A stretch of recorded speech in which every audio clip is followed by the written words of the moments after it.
Hello again. It's evening, November 30th here in the Tennant household. Nora and Seth are lying on the ground. There are 3 older boys sitting on the couch, participating with us.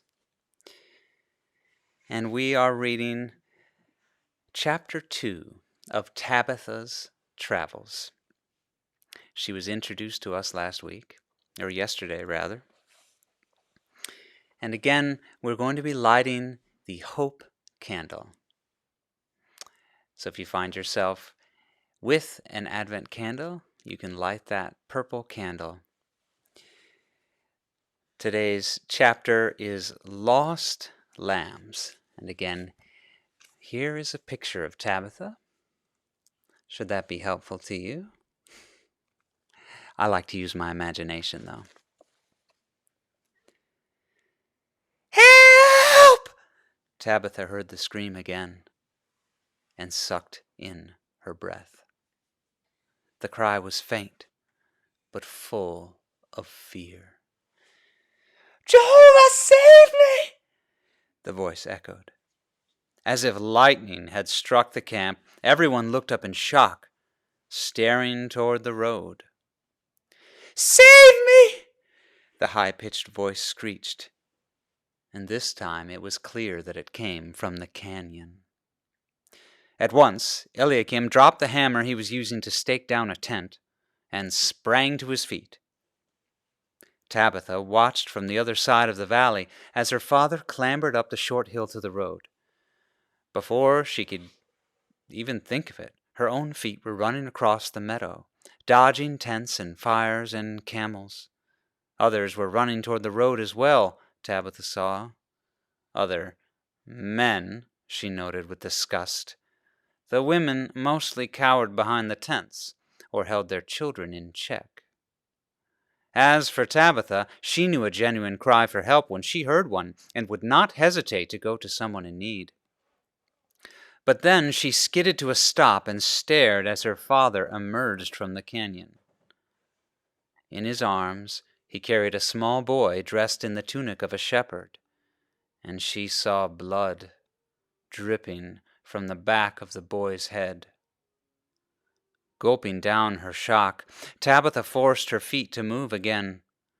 By the time she reached her father's side, he had lain the boy gently on the grass, the shadow of his head shading the boy's face. Tabitha held her breath, wondering if the boy was dead. He looked to be about her own age of 10, and seemed to have the face of an angel. But a dirty angel, Tabitha thought. His clothes were covered in the dust of the road, and his face smeared with sweat and mud. Without a word, Tabitha reached into her goatskin bag and pulled out a pad of cloth. Handing it to her father, he placed it under the boy's head to stop the bleeding. I called out to him, and he fell, her father explained. He hit his head on a rock. A moment later, the boy moaned, and his eyes fluttered open. The boy seemed startled and tried to scramble away. Eliakim held him by the shoulders and said, There now, little one, be at peace. The boy calmed and laid his head back down. I heard you calling the name of Jehovah, Eliakim said gently, and so I came. The boy squinted into the face of Tabitha's father. He opened his mouth to speak, batting his eyes against the sun. But no words would come out. Finally, his voice squeaky and raspy at the same time, the boy spoke. You're an angel of the Lord, he said, and he lifted a wobbly arm and touched Eliakim's cheek. Eliakim smiled broadly and chuckled. No, little one, I am no angel. Then he moved to the side to help the boy sit up, and blinding sunlight slapped the boy square in the face. He let out a little yelp and put his hands up to shade his eyes. "The sun," he whispered hoarsely. "The sun made your hair glow like—" "Shh, shh, I understand," Eliakim said. "But you must rest. I will carry you back to our camp." His powerful arms lifted him from the ground again. A mountain of tension seemed to drain from the boy, and he instantly fell asleep against Eliakim's shoulder.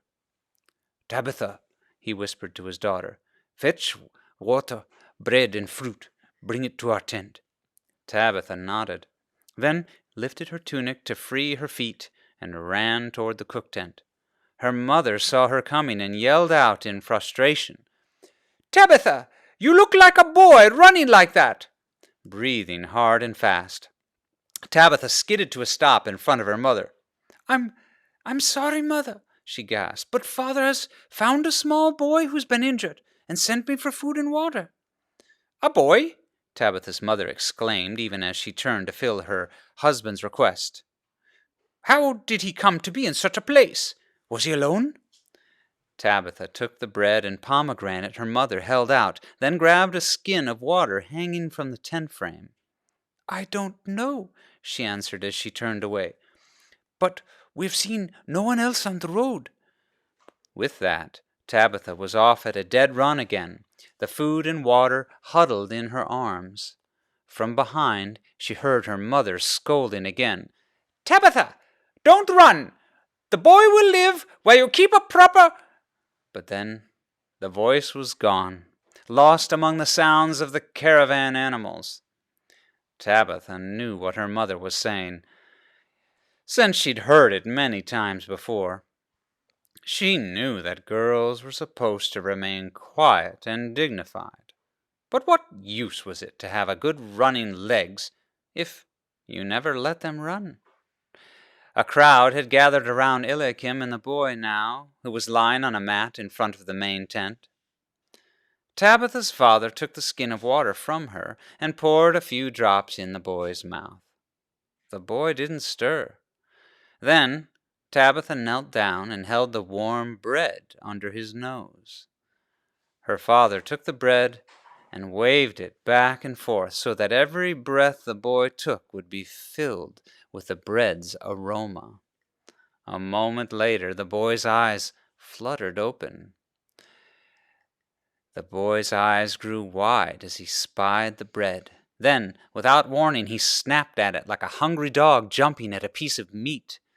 His mouth took such a big bite of the bread that he also got one of Eliakim's fingers, nipping the end of it. "Ow!"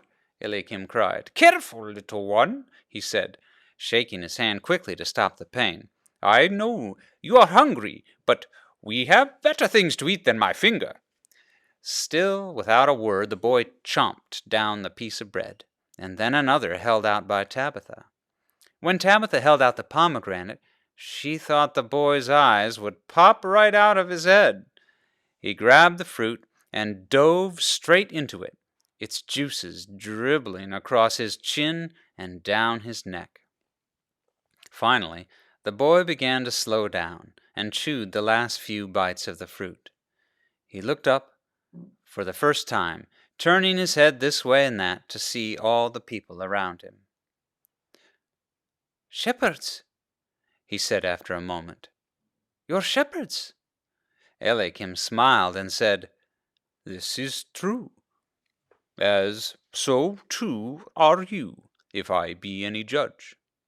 "Yes, sir," the boy answered politely. "I am Jotham of Jericho, defender of the lambs of my father."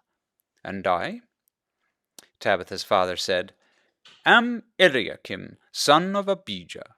And who is your father, Jotham of Jericho?" He is Asa, son of Jacob," the boy said, drawing his shoulders up square and straight. Eliakim frowned and stroked his beard. Asa, son of Jacob. I believe I know that name." He thought for a moment, then shook his head. "Ah, well, if I have heard that name, I have long forgotten where. But now tell me, why is Jotham of Jericho out on the highway all alone? Where is your caravan?" The boy's face seemed to get even dirtier as he dropped his gaze to the ground and wrinkled up his forehead. "Well, you see, I was out in the wilderness watching my sheep from my father's camp, and a lion came. Yes, a lion. And it killed one of my sheep, and then I chased it. I chased the lion across many hills, but finally I caught it. Yes, I did, and I killed it with my sling.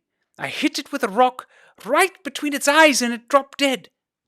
Jotham paused for a moment, and Tabitha thought it looked like he was trying to decide what happened next. Just as she had so many times before, she felt her heart melt at the thought of someone in trouble. But also, as she had many times before, she felt another feeling, the feeling that the boy was lying. "By the time I got back to my flock," the boy finished his story, "my parents had already been there and left. They must have thought that the lamb's blood was mine and thought I was dead. They built a small burial marker with rocks and put my name on it top. Anyhow," Jotham said with a sigh, "they left without me, and now I'm alone and must find them." Eliakim stroked his beard for a moment, then said, "So, the great hunter kills a lion with his bare hands, then finds fear in the rocks of a canyon." Tabitha saw the boy gulp hard and knew that her father had the same suspicions as she. Well, I was very hungry, and everything looked so strange, and I... Eliakim smiled again and patted the boy's shoulder. "And you called on the name of Jehovah, which is when I came running to help and startled you." Jotham lowered his head and nodded. Tabitha could feel the shame inside him and knew he felt guilty for the lie he had told. "And now," Eliakim said, looking around, "you have new friends to help you find your family, and if you need it, you have a new family." Jotham raised his head again, a smile stretching from ear to ear. Then everyone introduced themselves, and Tabitha waited her turn. First was Uncle Hasba, then Uncle Ananias, and several aunts and her older brothers. The list seemed endless, but as she waited patiently, Tabitha heard something shocking. "Eliakim!" she heard her Uncle Ananias hiss toward her father. This was the Uncle Tabitha didn't like much, the one who seemed to only be concerned with himself. "I must speak with you, brother," Ananias hissed again. Tabitha watched as Eliakim turned his attention to his younger brother. "What is it?" she heard him say, moving his mouth close to his older brother's ear. Tabitha's uncle whispered, "The boy is evil. We must get rid of him at once." The end of chapter 2. Our God is a God of surprises.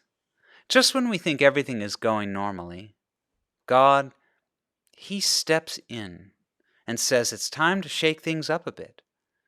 A new job, a new school, new responsibilities.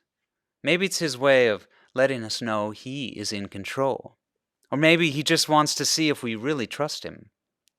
Either way, our response must be immediate and obedient. "Yes, Lord," is the way we must answer. "Whatever you say, you are in charge." Tabitha was just settling in for another normal day when that day was suddenly interrupted. Mary was also having an ordinary day when suddenly her life was interrupted.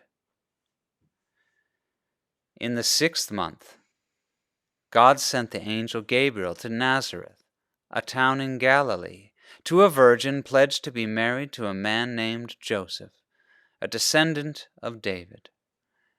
Luke chapter 1, verses 26 and 27. If you're just expecting a routine Christmas this year, maybe you're missing the point. Maybe you're missing the fact that anytime we celebrate Jesus, miracles happen. Tomorrow, we'll read chapter 3 and learn more about Tabitha's travels. And remember, this is just the beginning of Advent, our time of waiting and watching, a time of purifying our hearts. We're setting up Christmas trees. We're starting to bake Christmas goodies. We're looking at our favorite ornaments. Maybe we're putting ornaments on the house. All of it is in preparation, not for giving gifts, not for being wonderful hosts or having lavish meals, but it's in preparation for receiving Jesus in the flesh as a gift to us. Good night, everyone. I'll see you tomorrow.